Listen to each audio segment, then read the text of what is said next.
We now move to our cities, specifically smart cities, as we move on to our Module 2, which is entitled Cosmic Krakow, Smart Cities, where we will explore the new European Bauhaus, smart heritage, and smart cities. So to introduce us to this concept of the new European Bauhaus and smart heritage, I'd like to welcome our online speaker, Borislava Woodford. Borislava is joining us online. And she is a policy analyst at the New European Bauhaus Initiative.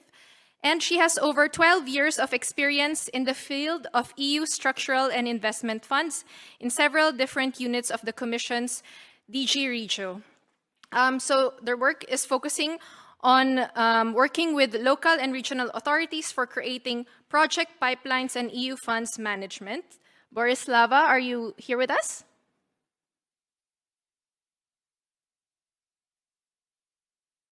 We encountered a bit of delay, and so maybe she will be joining us in a bit. Let's try to give her a few more seconds to see.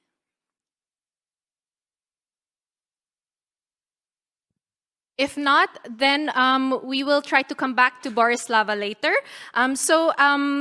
In the meanwhile, I have the honor as well to introduce our next speaker, Mr. Robert Piaskowski. So he will give us an introduction and link between heritage and smart cities. So Robert holds the position of plenipotentiary of the mayor of Krakow for cultural affairs and serves as the director of strategic development in the Department of Culture and National Heritage of the city of Krakow. He is a manager, animator of culture, and sociologist by profession. He is also a co-author of the Krakow Culture Policy and is responsible for implementing flagship industry programs within specific cultural sectors. So, Robert, the floor is yours.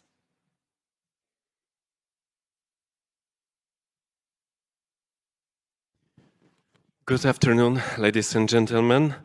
Being amid this conversation about scientific, cosmic topics, seeing our Earth from the outer space, this is absolutely challenging to me, especially I try to challenge with completely different Star Treks, even if sometimes I feel like Mr. Spock from Star Trek or another alien creature from Ridley Scott movies. I will try to say a few words about cultural sector and creative sector, which is absolutely amazing and very vibrant. This is a really crossroads for creative minds. You can see film productions on the streets, you can experience world-class festivals, you can see majesty of a heritage restored over the last 45 years, and you can see crowds of tourists coming from different sides, different corners of the world. When you look on such figures and you see that the growth of IT sector and shared services centers, which we are actually amid Delhi and Istanbul, what does it mean for culture, for all of us? When you see that 15% of Krakowians are foreigners living and contributing in our town, when we see the unemployment rate, you can see huge connected success story between heritage, people, culture, but also universities. One of the oldest one, Jagiellonian University, one of the most prestigious science and technology university in our town, gathering 130,000 students and 8,000 almost from abroad. This is a great pool of talents. Now adding the three oldest and the most respected high schools, universities, academies in arts, Academy of Theatrical Performing Arts, Academy of Music, Academy of Fine Arts. But you can find also different pictures, like Alvernia Film Village, or Solaris National Synchrotron Radiation Center, Kraków Technology Park. You can see also new growing districts full of business spaces, And this position of Krakow, according to the Financial Times report, as one of the largest outsourcing centers in the world, but also a city with extremely friendly atmosphere for business and having huge economic potential. But I will go back to the 1978 when the city was abandoned from the other side of Iron Curtain, almost polluted at the brink of ecological disaster. And in that time, city was inscribed as the very first European city on the UNESCO World Heritage List. And according to the criterion 4, when you see the description, it's an outstanding example of an architectural ensemble which illustrates a significant stage in history. But in fact, in 2016, it was added, there was an adopted retrospective statement of UNESCO about the outstanding universal value, which means city in constant growth, reflecting all of the directions. City having 4 UNESCO inscriptions as a site, as a creative city of literature since 2013. You can see on the streets some nativity scenes, being our intangible UNESCO inscription, just reflecting architecture, beauty, art, but also craft. And then Memory of the World, Copernicus, the Orbitorium Celestium in Jagiellonian Library. This is all fuel and content for almost 108 museums, representing all of the arts, nature, archaeology, science, ethnography, anthropology, but also museums of districts, very important for local identity. City with huge tourism success. Sometimes it causes many troubles. The population of the historic center is a fact. Touristification of space, capacity of historic centers, those are troubles for us, but we try to solve them in creative manner. But this is an important data. 50% of tourists come to Kraków for its historic monuments and for its ambience, for its authenticity. That's why we need to protect not only monuments, but also local historic urban landscape. And being on the top of different ranks, it's very nice. It brings us a lot of satisfaction.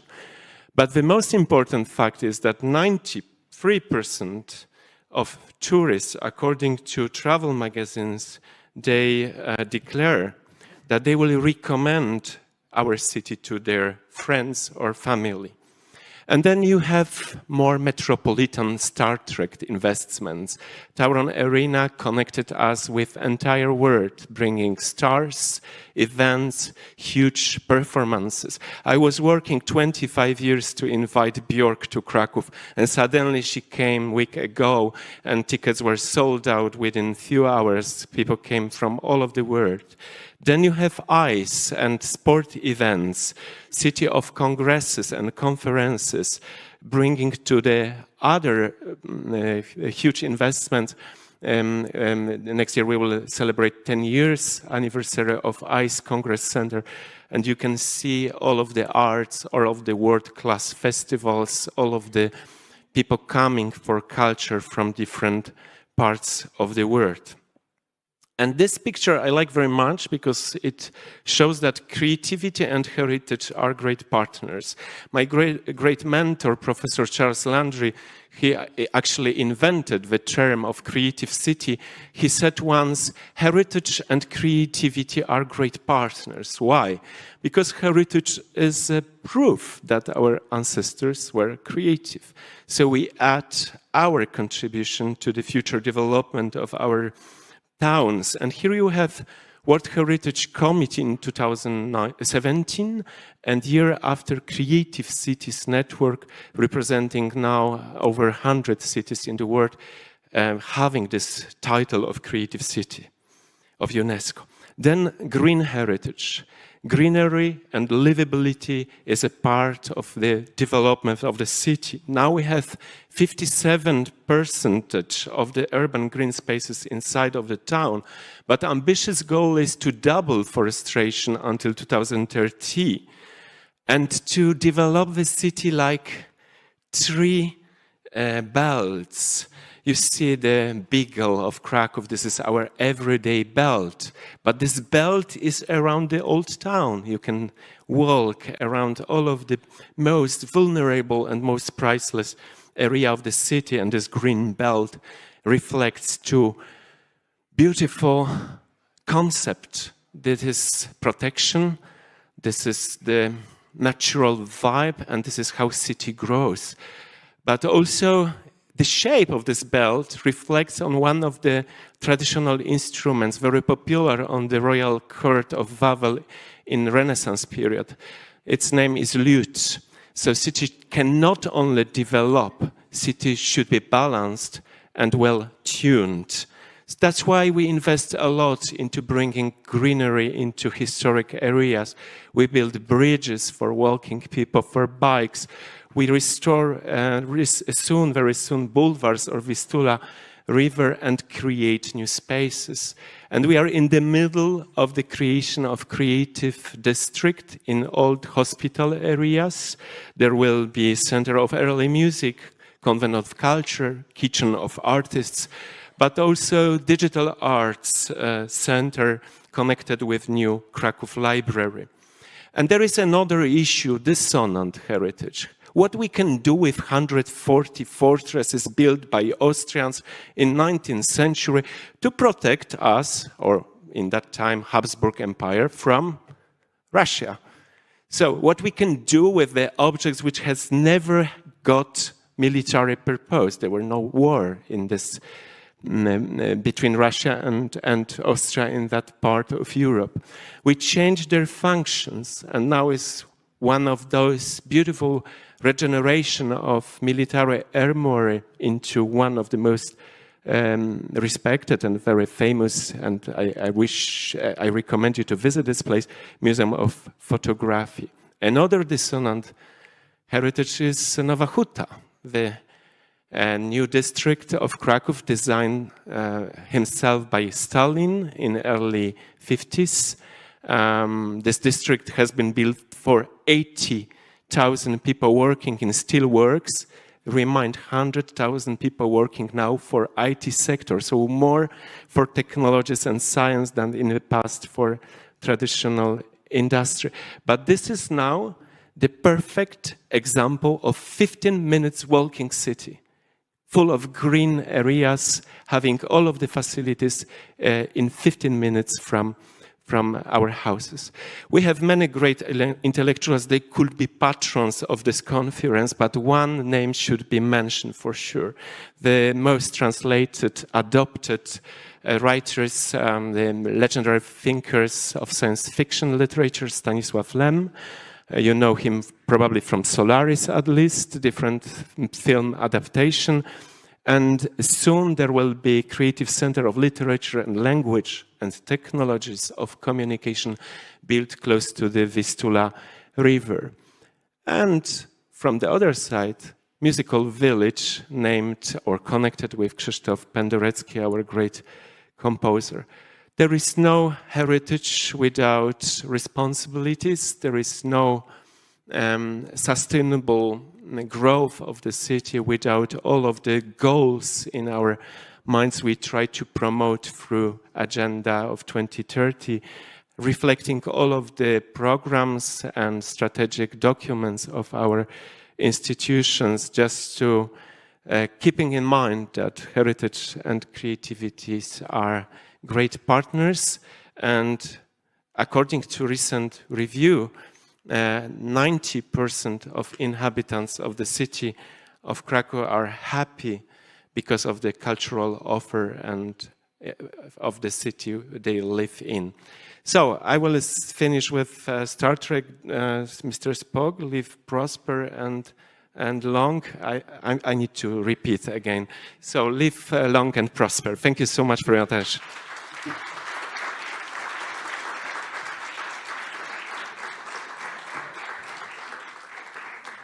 Thank you very much, Robert. So thank you. And I do hope that everyone will be able to really immerse yourselves in the culture and see the cultural heritage that Krakow has to offer. So now we move back to the topic of the new European Bauhaus. So I think Borislava is back online with us. Borislava, you have 10 minutes. Thank you. Hello, good afternoon. Can you hear me? Yes, we can. Okay, super. Thank you. I listened carefully to the presentation of Mr. Piankowski. Amazing place, amazing presentation, and I so much regret I'm not there with you in person. I'm connecting from the Joint Research Center at the European Commission in our Brussels office from a very gloomy Brussels sky, but I hope you're enjoying the event, and congratulations to the organizers for bringing you there. I have 12, a few slides. I will try to go through them very, very quickly so that we respect the time. And I'm here really to introduce to you our new European Bauhaus initiative. In case you have not heard of it, in case you want to know more, what we're trying to do is to promote the old artistic movement, 100 years old, but through a new perspective, linking it to the Green Deal of Europe. So we wish to have the Green Deal spin from a cultural and social perspective, from people-centered point of view, so that it can become a tangible experience for many. So our principles in a nutshell is to work from global to local, from local to global, to connect people. We preach participatory and transdisciplinary approaches. What we're trying to do is to talk about projects, initiatives, anything that combines sustainability with the notion of belonging, togetherness, and the notion of a quality of experience and aesthetics, what we call beautiful. The four thematic axes, or what we call the transformative pathways, are linked to what came out in the co-design phase of our initiative. People were wishing us to talk about nature, reconnecting with nature, to have projects and our projects that offer regaining a sense of belonging, a sense of community, that we need to prioritize with the initiative the places and people that need it most. And in the long term, we want to have a new industrial ecosystem with a life cycle thinking behind it, anything about circularity. Next slide, please. To do so, we started with nothing, with an open website and a co-design phase. And then since then, we've been growing in numbers. We have a community, a European Bauhaus community of over 1,100 entities. Most of these entities are our official partners. You will see on the slide, we have non-political and not-for-profit organizations. If you, however, wish to join the community, not as an official partner and follow us, but as a friend, you can do so, because friends is what we call for-profit entities and entities linked to public authorities, or to policy and politics. So if you're a municipality, you're thinking of how to follow the community and the initiative, just join us through a very, very short survey on our website, and we can engage with you on our platform, which is behind what we have on the website itself. We also have 3 years of prize winners there, so beneficiaries of this. We have 19 high-level roundtable people. They're architects, cultured people. Profiles are on our website if you want to get to know them. And also in each member state, we have a national contact point. Next slide, please. Yeah, the outreach has been extraordinary. We started with nothing, and now we recently even proposed a possible Horizon mission to focus on neighborhoods. So if you're interested, just visit our website. It's a plethora of information. You can engage in several manners with us. Next one. Yeah, the dashboard is something which is an interactive platform.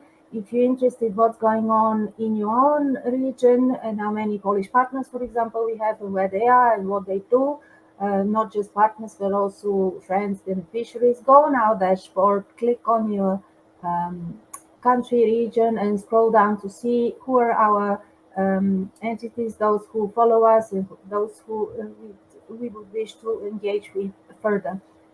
The map evolves, and we wish to welcome more Polish partners. You even notice some partners and some entities coming from the region of Krakow. Next. Yes, so one tool that I wish to promote in the very short time I'm given is our European Bauhaus campus.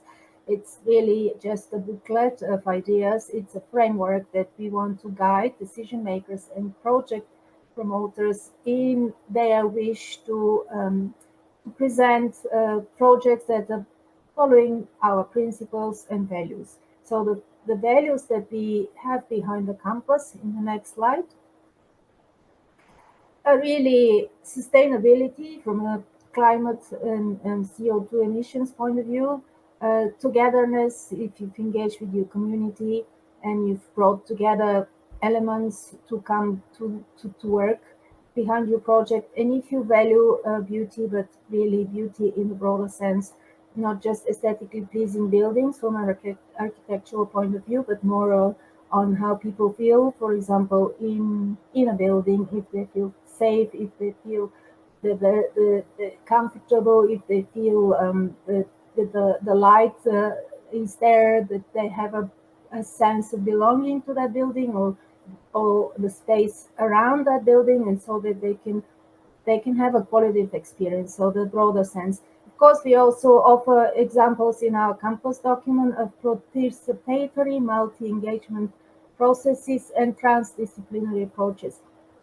It is available, this small booklet, on our website, and if you're still in an initial state of coming up with a project proposal and you want to be inspired by our values and principles, I'll ask you to download the document and enjoy our examples. They come from our prize winners from past editions. Next slide.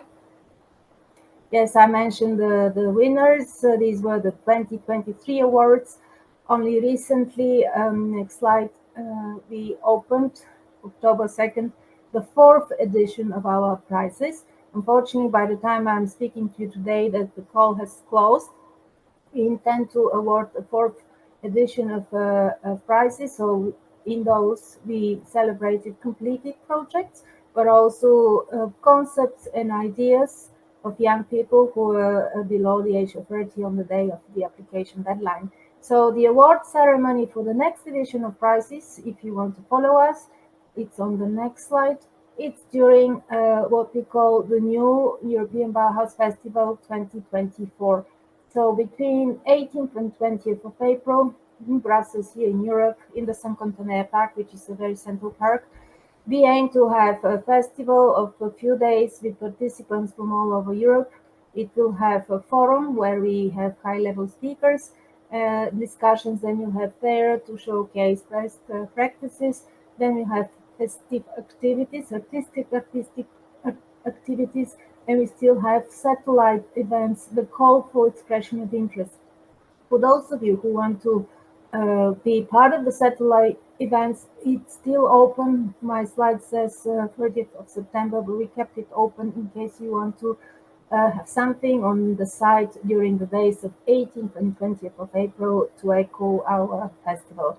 Of course, we also are proud of taking Madame von der Leyen, the President of the Commission, to Biennale Venezia of Architecture in 2023. This was in May, and it was amazing. And we aim to do something on Bauhaus during the Osaka Expo in Japan in 2025. Next. Yes, these are just snippets of the first festival we had again in Brussels. It was in June last year.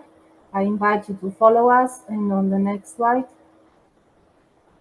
I have the website, Instagram, the newsletter. You can just be an individual, follow us on the newsletter. But we also now have a LinkedIn account, so I'm happy to be part of this discussion today and to also engage with you further. Thank you. I think I'm done, and I hope I'm on time.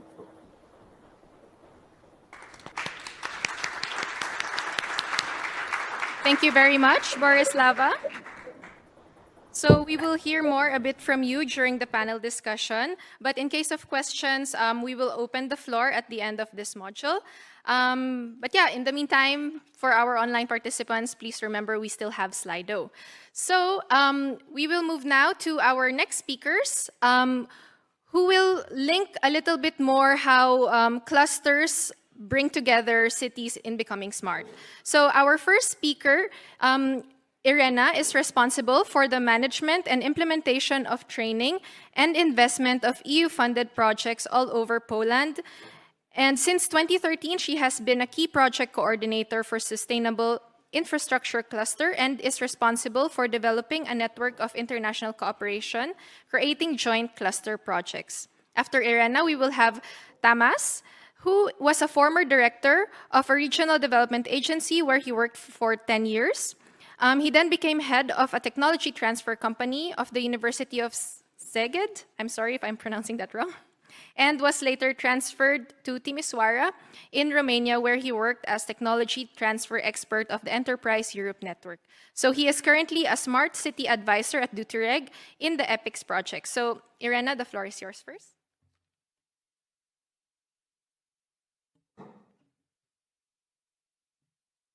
Thank you very much for invitation. Good morning, or maybe I should say good afternoon, ladies and gentlemen. It's so great to be here at another European cluster event because I see so many friends from different cluster organizations. So thanks again for inviting us here. It's so good to see you and hope to have a lot of interesting discussions in the afternoon. My name is Irena Łobocka. I'm a manager of sustainable infrastructure that is located here in Krakow. Next speaker. Oh, that's not the presentation. We have to skip some slides. I don't see my presentation.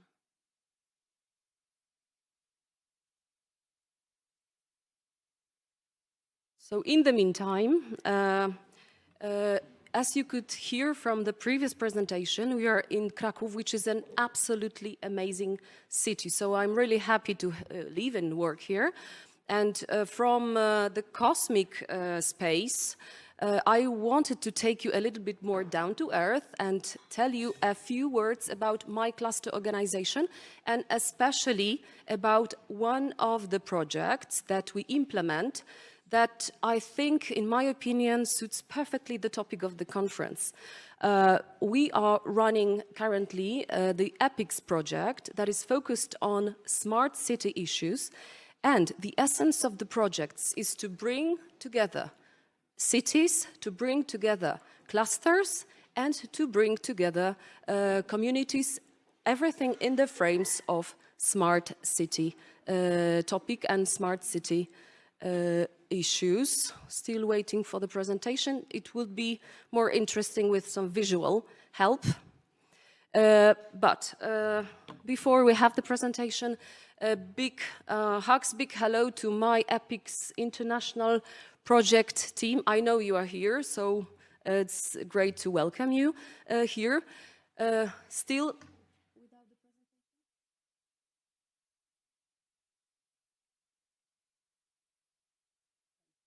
So we have some technical issues, so I will proceed with my presentation with some slides in the background, but I give the floor to one of the partners of our EPICS project, representing STEP cluster from Hungary. So in 10 minutes, I will be back.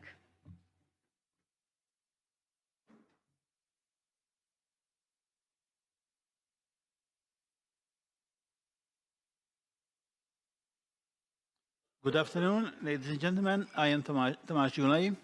I hope I can move the slide. Not working, sorry.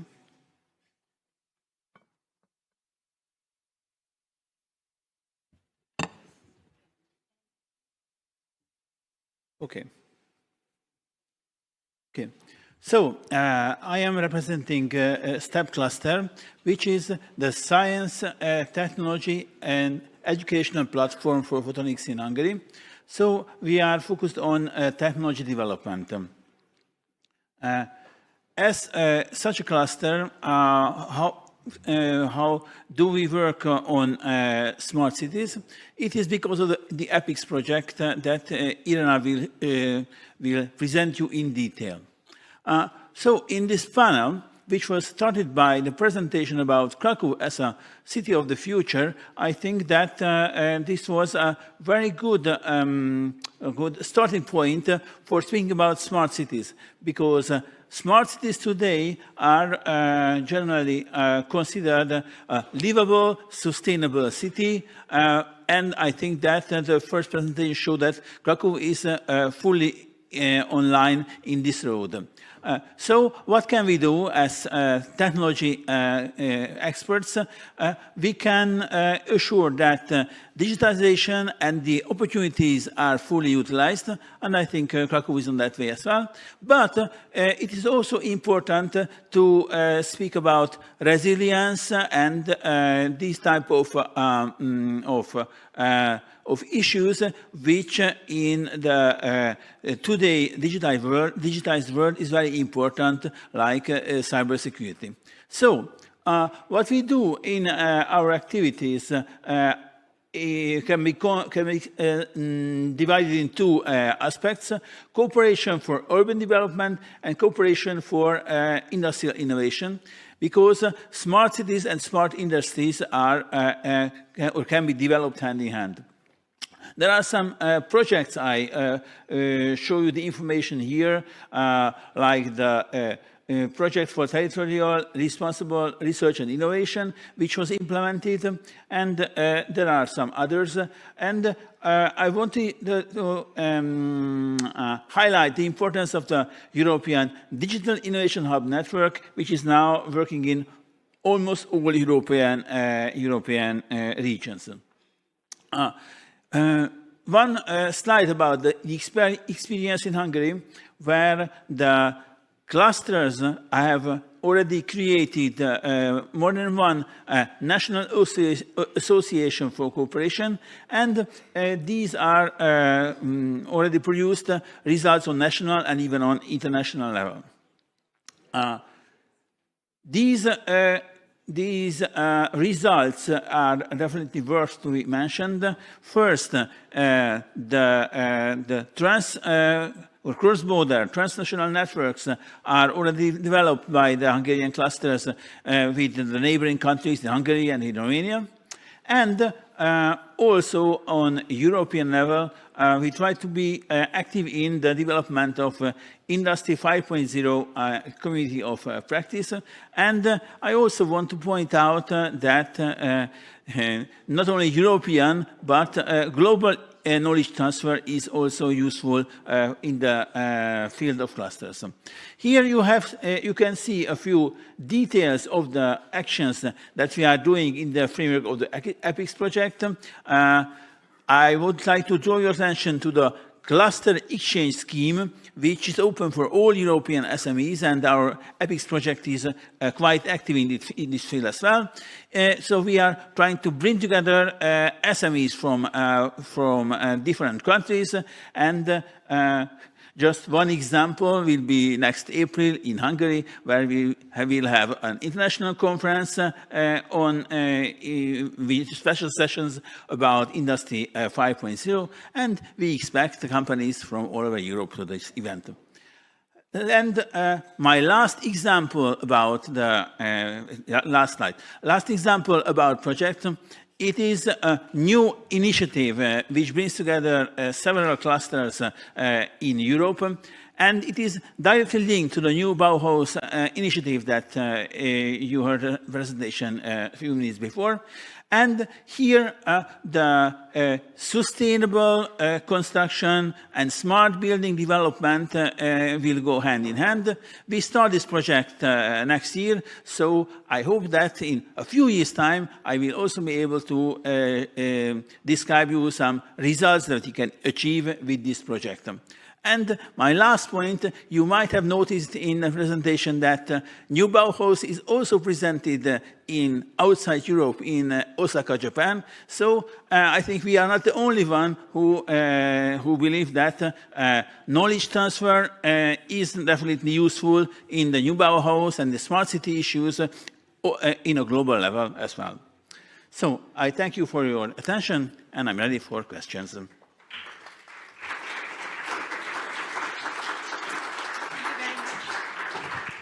Thank you very much, Tamas. Irena, I'd like to return the floor back to you. I apologize for the technical difficulties, but we have your slides now.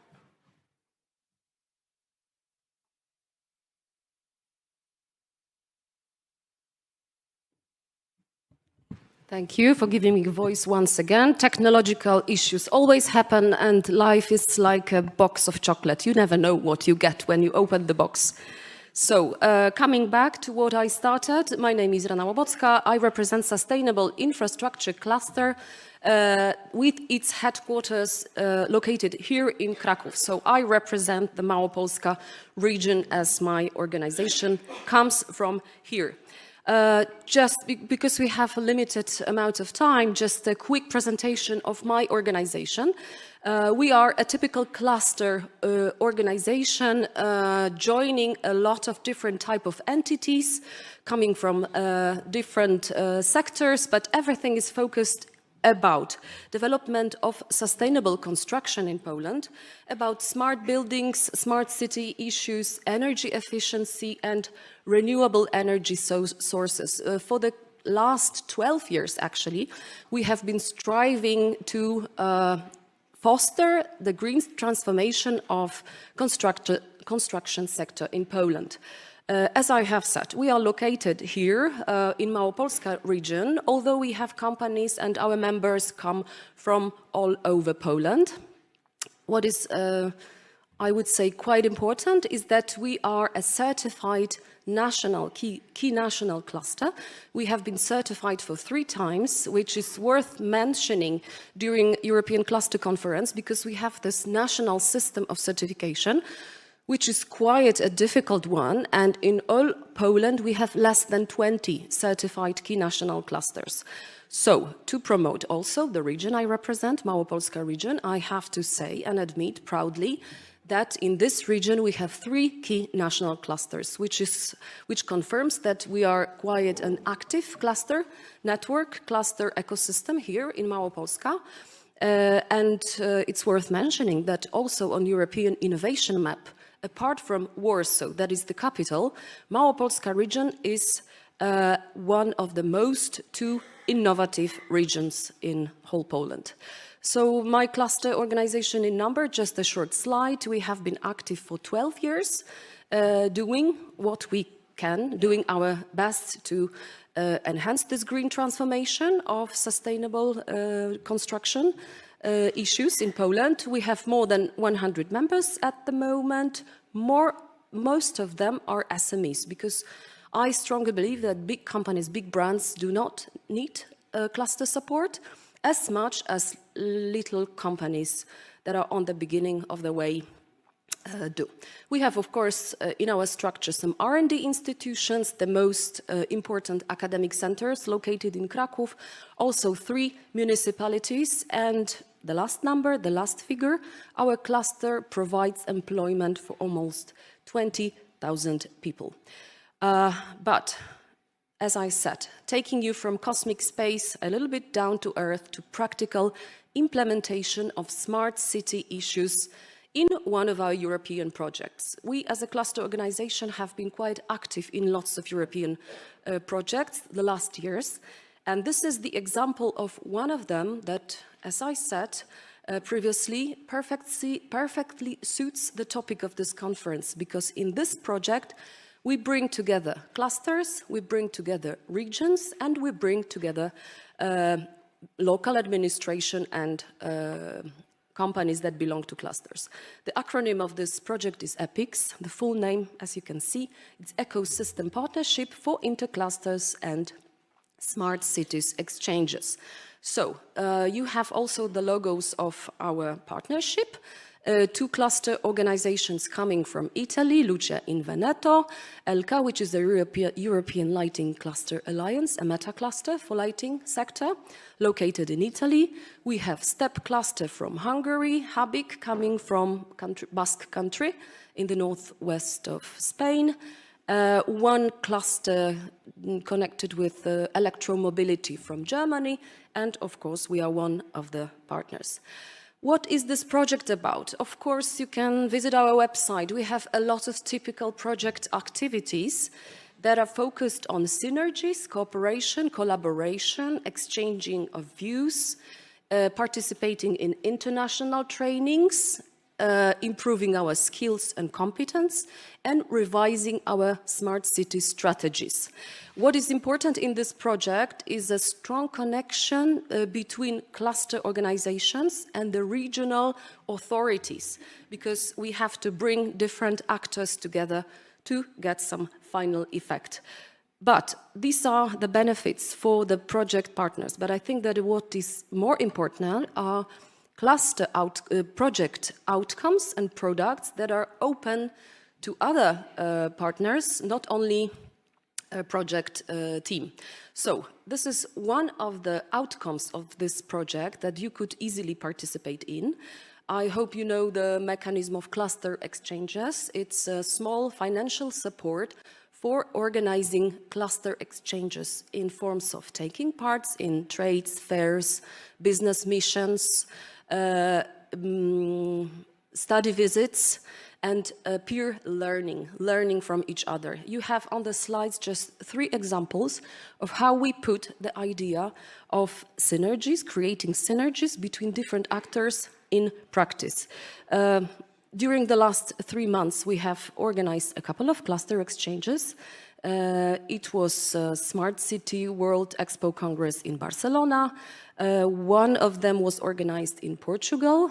We often take our companies and interested representatives of public administration to trades, fairs, exhibitions, and business missions that are focused on smart cities. A lot of Polish companies from our cluster took part also in the Intersolar trades that were organized in June in Munich, in Germany. But there is another outcome that could be interesting to all of you if you deal with the idea of smart city.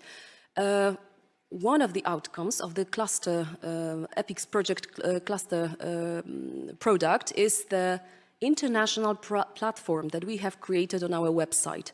As you can see, we launched a kind of a system in which you can find interesting information about companies, municipalities, different types of solutions, clusters, trainings, international funding opportunities, some ideas and needs. So please try to use it as a database, and it's open for everybody who would like to have some input also in creating a European database for smart city solutions.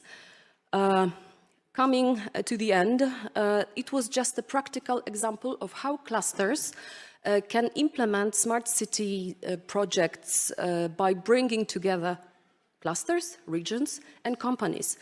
2 final remarks from me. If you talk about smart city, it's not about the city anymore. It's about people. We have to bear it in mind that it's not only technologies and data used for improving the life of citizens, but the quality of life and the well-being of citizens, of inhabitants of a city, is more important. And if we talk about smart city, now it's more about this social aspect, not only technologies. And if we talk about clusters, collaboration, everything, if you talk about cosmic space technologies, if you talk about smart cities, everything starts with the people, with collaboration, with synergies effect. So, finishing up my short presentation, if you want to go fast, go alone. But if you want to go far, always go together. Thank you very much.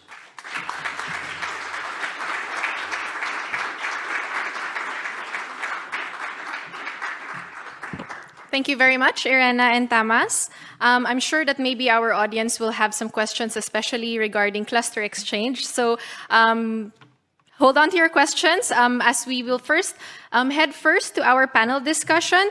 And while I am welcoming our moderator, I would also like to welcome our esteemed panelists to the stage, please.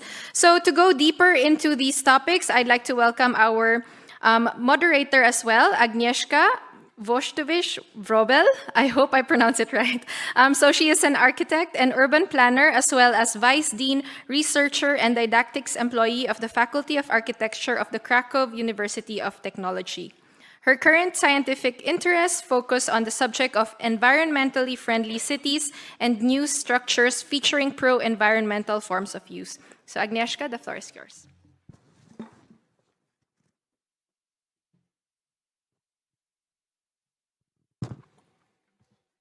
Thank you so much. Thank you very much for invitation and for a possibility to be here. I want to welcome our guests, our panelists first, and I will invite you maybe when you will be already here. So could you join us, please? Thank you.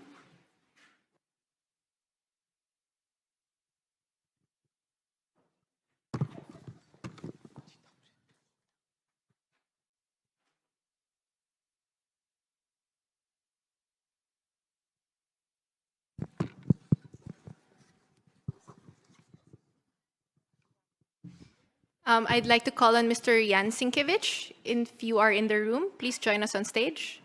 Okay, if not, then we are complete. Thank you.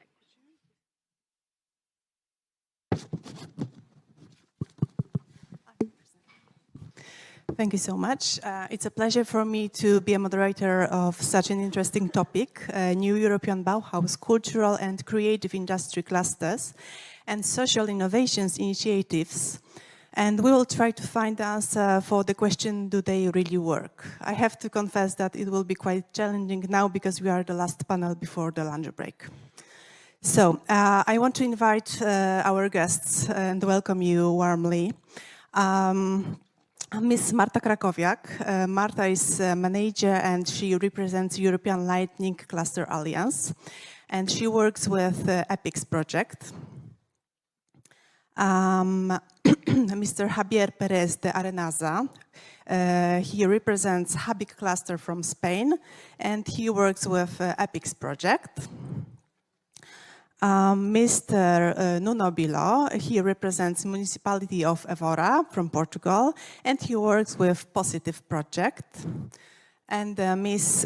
Maggie Lage, she's research and development engineer, project manager of Center of New Energy Technologies, and she works with Positive project too. And we've got one magnificent remote participant, Ms. Borislava Woodfoot, Joint Research Center, European Commission. Thank you for joining us. Borislava, are you with us online? Yes, I am. I'm following you from Brussels. Okay. So let's start our discussion panel. Welcome, Borislava. Let's start our discussion panel. The first question is much more about the locality and about globality. It can be said that the European Bauhaus consists of, in European terms, mostly global assumptions where the principle of multi-level action, namely moving from the global assumptions to the local one, is critical. This statement can also be referred to actions in cultural and creative industry clusters and social innovations, of course. And I want to ask you, what are your experiences with multi-level action? What about locality in this context, maybe? Do you see relations and reactions, maybe, at local levels in your activities?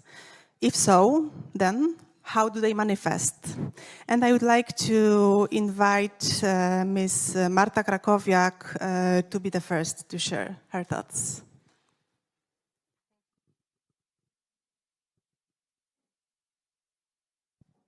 Hello.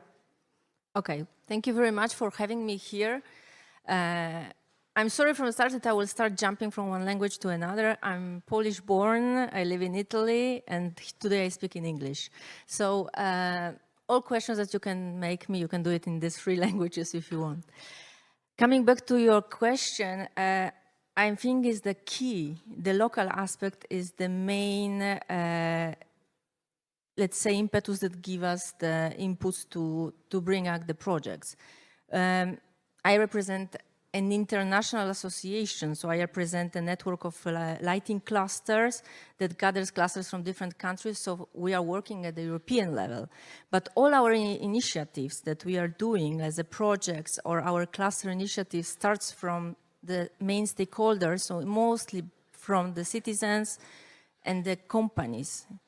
And this then grow up in creating the collaborations at local level, but if we see that there is strong need of support, we enlarge it at the international level. And in the European Bauhaus initiative, for Bronislava was said before, the co-creation part, the collaborative part, and also the interdisciplinary part is key in our case, because if you would like to provide the customized, well-crafted solutions that really positively impact the life of the single citizens, of the business prospects of the single company, we need to start from the bottom. So we need to understand what are the needs, and then we need to craft the solutions. And the solutions can be created locally, but if there is really strong need of innovation, only the international collaboration will bring some new, let's say, original or best practice solutions inside. So I think this is, let's say, the key. All the successful solutions start from the bottom if they need to impact the local level. Thank you. Thank you so much. And I would like Mr. Javier Perez de Arenaza to speak on this subject, please. Hello, good afternoon. Thanks for inviting us also to be here in this meeting and share our experiences about this topic. I agree with Marta said before. I will try to say something different, just to, complementary, right? Not contradictory with that. From our perspective, we work with small and medium-sized companies, and in order to take all these ideas and go locally and develop them, we try to translate all these topics or all these trends into their language, right? And the language of the small and medium-sized companies is business. You know, the business is the first word in their dictionary, and we need to identify the opportunities that are in this big trend or in this big initiative that is the European Bauhaus, and try to identify those trends and develop actions and solutions with the companies. So we have identified like different fields that are easily understood, that are mainly circular economy, green energy, which is related to circular economy, but it's not only that.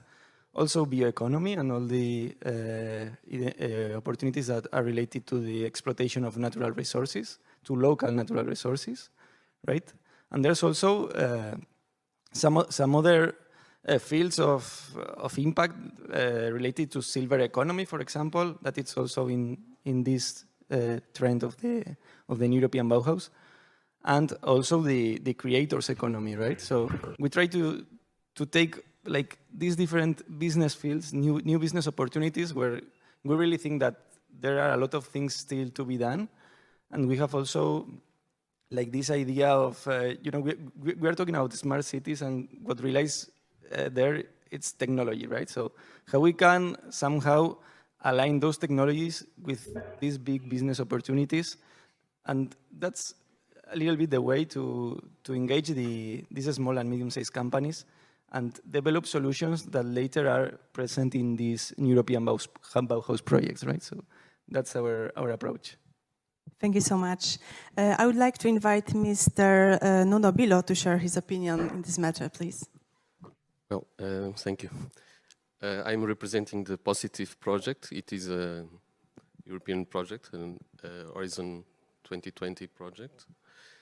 And I'm from the municipality of Évora. It's a city in the middle south of Portugal, in the Alentejo region of Portugal, a historic city. Also a heritage site since 1986, UNESCO heritage site. And in positive, what we are doing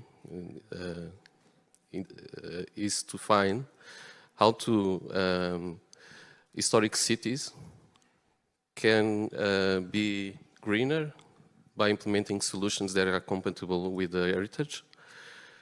So with our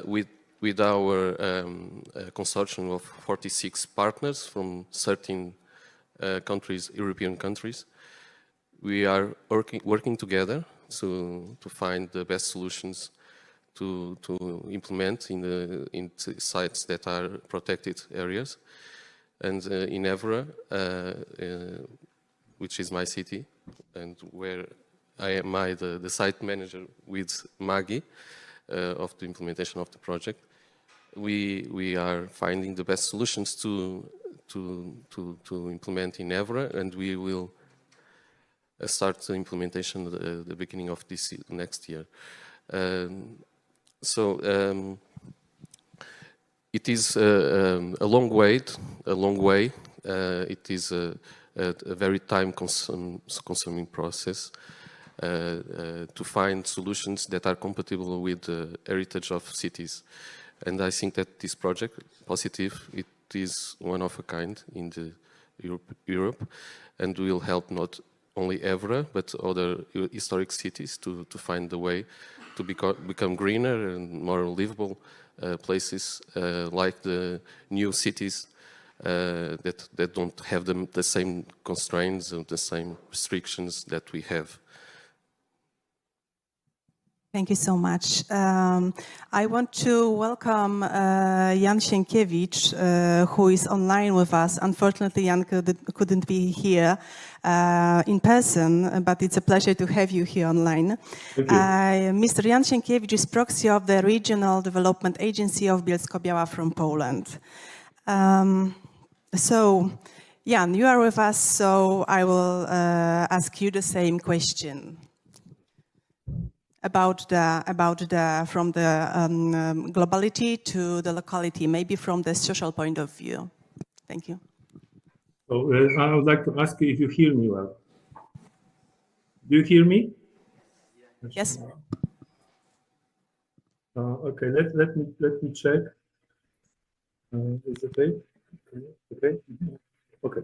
So in general, I'm going to tell about some social initiatives we are undertaking here in the city of Bielsko-Biała. Just at the beginning, I would like to just mention that the agency of Bielsko-Biała is the long-time member of EURADA, and we are the major shareholder of our agency is the city of Bielsko-Biała, which is in the south of Poland, and we as an agency are very much engaged in the actions we propose to the city, and this with regard to the smart specialization, to social innovation, to business incubation, and this kind of things.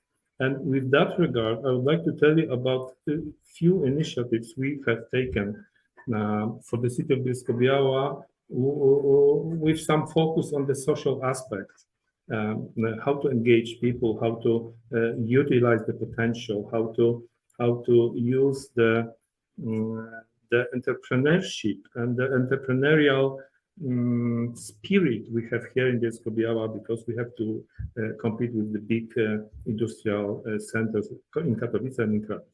So in the agency, we have tried to implement the transgenerational actions which are engaging older people and the young people. And we are trying to create the transgenerational center of social innovation, but not only social innovation, but innovation in general. And this also includes the the creative sectors we have here in this Biała, which are very strong and long-lasting here with the long history.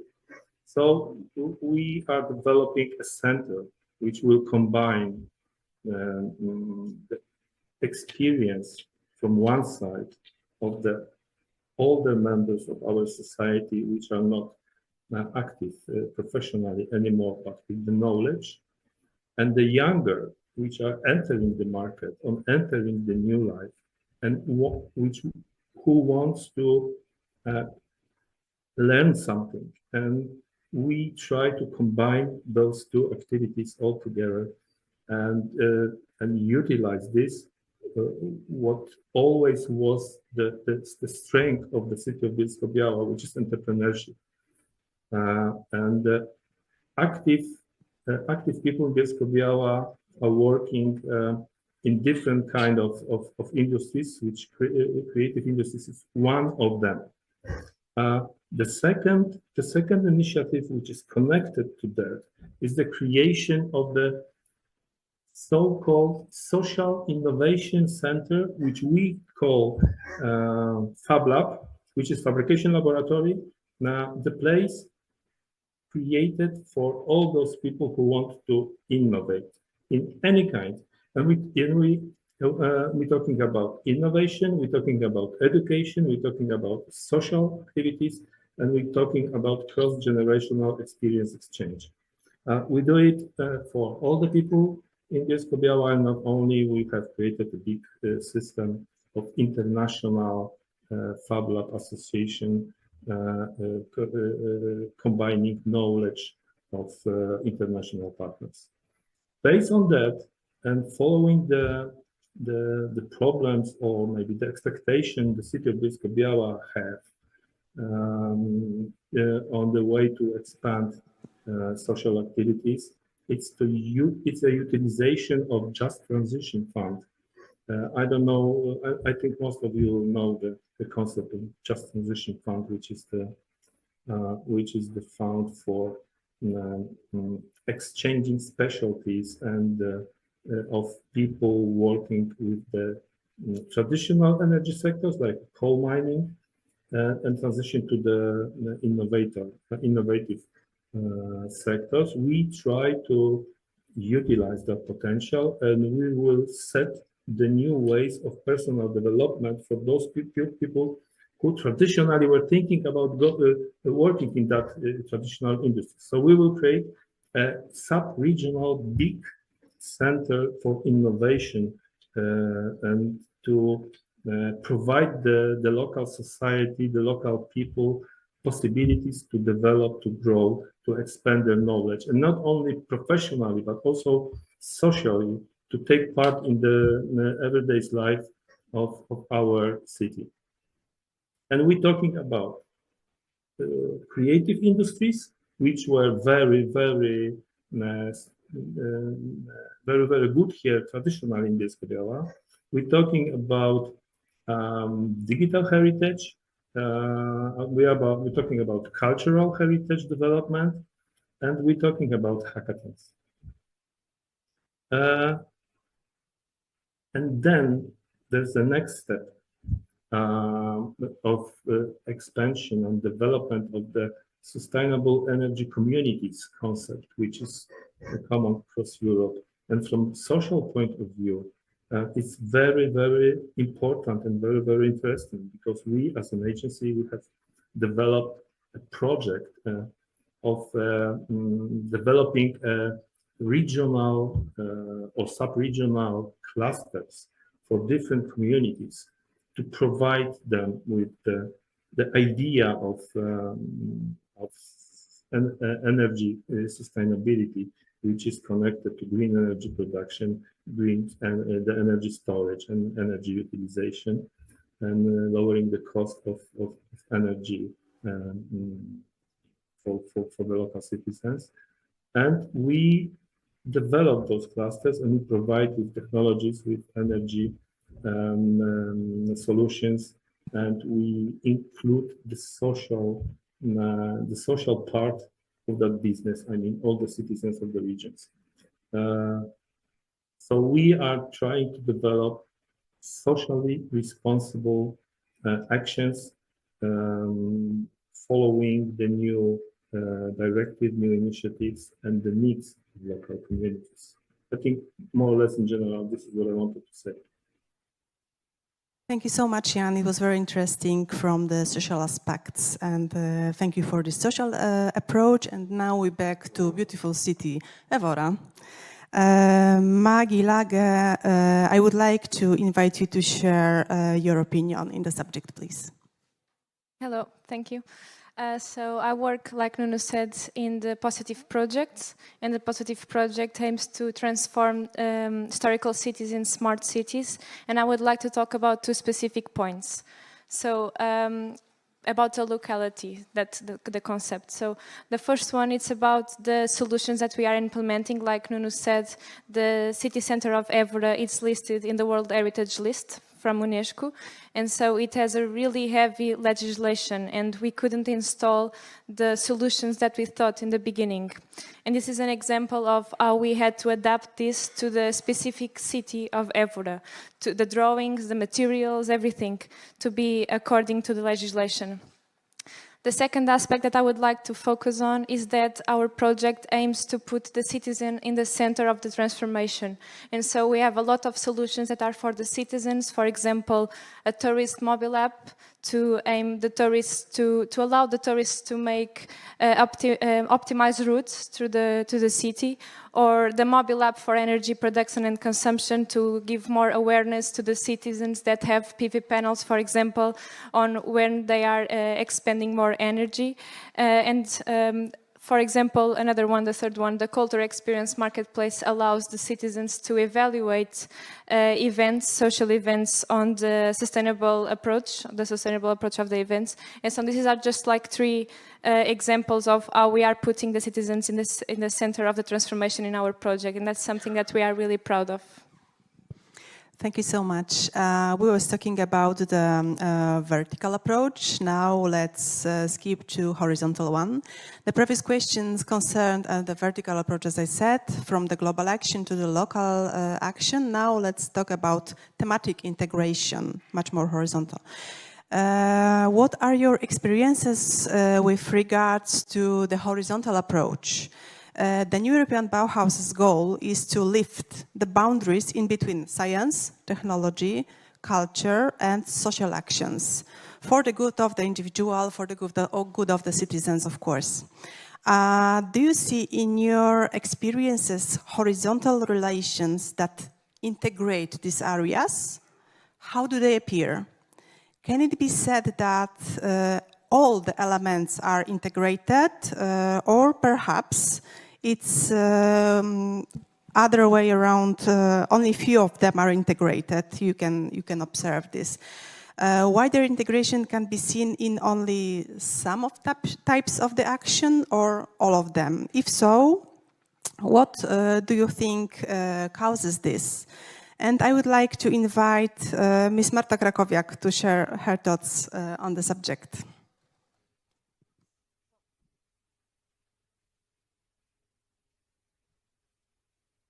Okay. First of all, I think that ELCA, as a European Lighting Cluster Alliance, is an example of the horizontal collaboration, because we are meta-cluster, so we are a network of lighting cluster representing different clusters from different European countries. And as we focus on light, and maybe I will say something very obvious, but we cannot live without light. So light is this segment, let's say, this part that matches perfectly with all typology, all other sectors and all the aspects of our lives, both personal, private, and also professional. And in our experience, we are the leaders of several European projects. I was very happy to see this morning the presentation from the ECCP on the different opportunities that the European program, the European Union, the ISME agency, DG GROW, gives to the clusters. And I saw the ECP for eyes on the internationalization projects, excellence projects, aero clusters, and I said, okay, done, we are doing this all. Because we had the opportunity, we grabbed the opportunities that this kind of initiatives give us to connect to other sectors, to other clusters, to the other companies and solutions, and to leverage and help us to improve our activities that are focused on lighting, so on producing, manufacturing lighting fixtures that our companies represent, and to provide the solutions for different needs of lighting. And I was I appreciated very much Mr. Piaskowski's presentation on the Krakow cultural approach, as well as the previous panels, because we collaborate with all of the actors from the quadruple helix, let's say, perspective, and all of these projects fits very well our segment, because we are, as Nuno and Maggie said, we are also active in cultural heritage lighting, that they, from maybe the building perspective, renovation perspective of the city, we from the business side know how difficult it is to manage the European Bauhaus projects in the historic centers, with the historic buildings. So I think that this horizontal approach in our case is something that we have in our blood, because it helps us to grow and to provide the local customized solutions for the specific needs that we discussed in the previous question. So this kind of events, the cluster meet regions, where we can explore more, deep dive more into the needs of this region and the opportunities that is offered, also in terms of great cluster organizations, companies and solutions that we hope to work with in the next upcoming European funding opportunities. So I was very happy to have the possibility to network here. It's also something that that must be promoted, because as Irena said before, if you want to go far, go alone. If you want to be successful, let's say, collaborate. And this is the horizontal approach. And I think this is also the European Bauhaus core here, to not go alone. Thank you. Thank you so much. And how is this seen from the urban governance standpoint, Ms. Nuno Bilo? Well, with the project's positive, we are breaking some barriers in regarding the cultural and heritage and technology and science and so on in Évora, and also the other cities that are part of the project. We are 2 lighthouse cities, Évora in Portugal and Alkmaar in the Netherlands, and 6 other cities that are followers.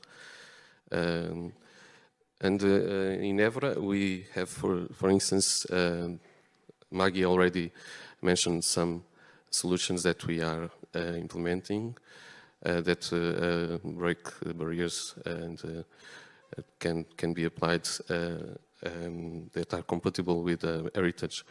And for instance, we have to find solutions that are not the traditional or that are available in the market. We have to develop solutions that are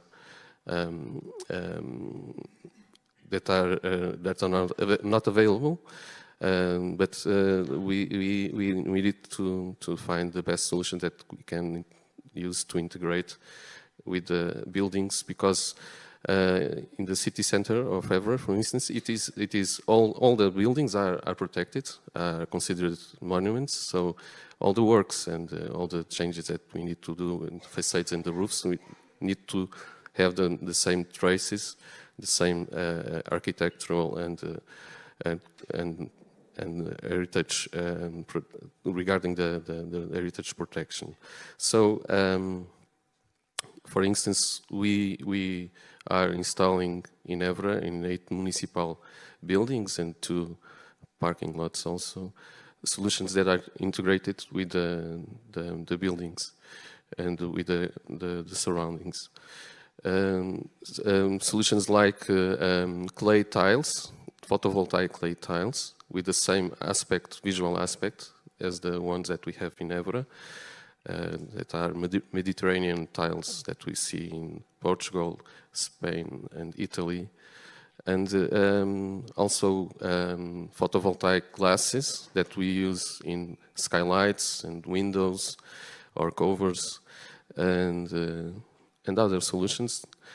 So we are, it is a mix between technology and cultural heritage protection, and also social action, because we also have a solution that is a community solar farm. It is a power plant that we are installing in the outskirts of the city that will supply energy, green energy to the city center, the historic city center. Because in the city center there is a lot of buildings that cannot use any solution to produce their green energy. So we have this solution that will supply in auto-consumption model to the citizens that live in the city center, the ones that cannot produce their energy in the city. So this is a very interdisciplinary project, a complex project, and we are proud to be part of it. Thank you so much. And do you mind if I just compliment yes, with something? sure, of because course. we were talking about this, if you don't mind. We have a lot to share, but the time is very short. I suppose. Because we were talking about this before the session, that we think the most difficult aspect to connect is science and social. Because sometimes when we are doing the campaigns for citizen engagement, it's difficult to explain to the citizens without without being too difficult for them to understand, but not too simple at a point that we are hiding information, for example. And I think these two aspects are the most difficult ones to connect, because cultural and social, we can see that when the tourists started using our tourist app, for example, or energy and social with the mobile app, seeing consumption and production. But I think scientifically explaining what is happening or not, it's the most difficult aspect. Thank you so much for this opinion. And how about the social aspects in medium Polish towns? Jan, may I ask you for your opinion? Yeah, this is exactly what I've said before in my previous short speech, and I have just written down the social things the social aspects we are implementing here, which all are based somehow on technology. I mentioned before about Industry 4.0 technologies, which is IT-related technologies, which are coming. They're in our lives every day, and we use them every day. So we implement them into all the social actions, and it works very well because I can say that horizontally we combine all the traditional values we have here in our city, which is on the triangle of Poland, Slovak, and Czechia, and very culturally rich and environmentally wonderful, and traditionally very experienced and well known. So we try to combine all the aspects from cultural heritage through the technical heritage we have here, taking into consideration that the Bielsko-Biała, city of Bielsko-Biała, traditionally it's been called like a city of 1,000 industries. So many industries have developed here before. Then we're talking about the aspect of aviation and automation and automotive. So we are jumping from cultural heritage to aviation, and then we're talking about tourism, which is very, very well developed here, and maybe half of the population is somehow related to tourism. So we have to combine that aspect as well. And then we're talking about energy, which been said before, even in EURADA, we're talking about energy. And then we're talking about maybe the most important aspect here, or most interesting, I should say, about engaging citizens into the city's life through the system, which is in Poland very common, of public budgets. I mean, the cities are having the part of the budget dedicated to the actions proposed by the citizens. And we here have a very good tradition. And also as a city of Bielsko-Biała, we have every year the public citizens budget called, and we try to provide technologies for the increased engagement of citizens from all age groups to be the part of the city. So that horizontal aspect of our actions for the citizen goes from the technology to let's call social responsibility of people engagements for the development of the city. Thank you so much. And we was talking about the current situation. Now let's talk about the future, but very fast because this is our last question and we've got only 7 minutes probably, yes. For the future, extending the idea. Due to these fundamental assumptions, the creative initiative of the new European Bauhaus was addressed to European countries, of course. Despite this, do you think that, especially in relation in cultural and creative industry clusters and the social innovation, is this possible and is there a reason, because maybe there is not, to address it both ideatively and applicatively to a wider audience in the future? Or do you think it's better to focus within Europe only? Do you see any specific benefits or maybe threats stemming from such an action in the future? And I would like to invite our remote guest, Boryslawa Woodford, to share her thoughts and her opinion on this subject. Thank you, Agnieszka. I hope you still hear me. Yes, we can hear you.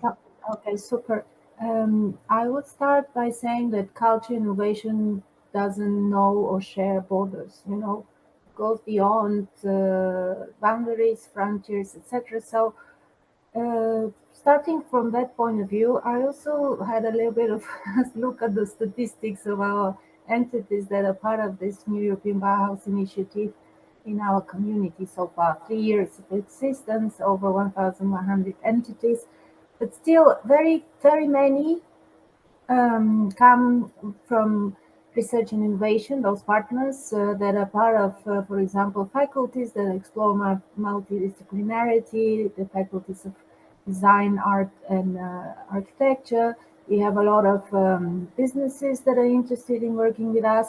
But when I did the stats, I saw that we're lacking still partners in terms of culture, arts, and innovation. In fact, according to my stats, until today, we only have 19 entities that are from Europe. So I would argue that we have a lot to do still in Europe, first and foremost, before going global. But that said, of course, the initiative is not based for Europe only. The new European Bauhaus movement 100 years ago had communities that immigrated to Israel and USA, as you know.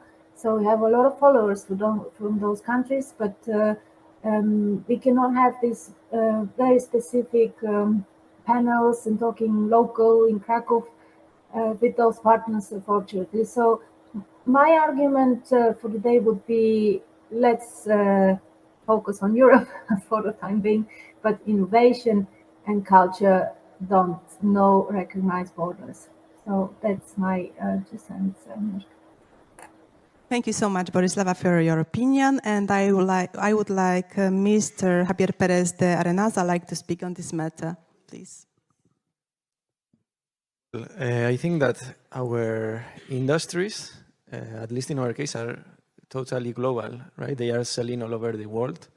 And I think that these values are kind of market values also. So when we want to export these goods to other countries outside Europe, we are selling also this kind of initiative, right? So yes, I agree that first we have to do the homework, and then we will try to export these ideas and develop these markets abroad. So that's our approach, more or less. Thank you so much. And would Ms. Magilaga like to speak on this matter, please? Yes, but I will try to be fast because I know everybody wants to have lunch. Actually, I tend to disagree because I think that there are some things that we can bring already to other countries. For example, the citizen engagement approach and the learnings on that matter. For example, to build energy communities or something like that. We don't need European projects for that. At least in the countries where the legislation allows to implement energy communities and it's feasible for the citizens, I think this is something that we should invest in other countries. Of course, that the technologies that are more expensive, for example, the PV shingles or the PV glass, like the ones that we are installing in Évora, we need funds for that because they are really expensive. They are 3 to 5 times more expensive than normal PV modules. So I would say that for technologies that are expensive, we need funds. So we need European commissions for that. But there are things on social innovation that I think we can start implementing in other countries. Thank you so much. Thank you for your opinions. Thank you for your thoughts. And let's move on to open questions part of the panel.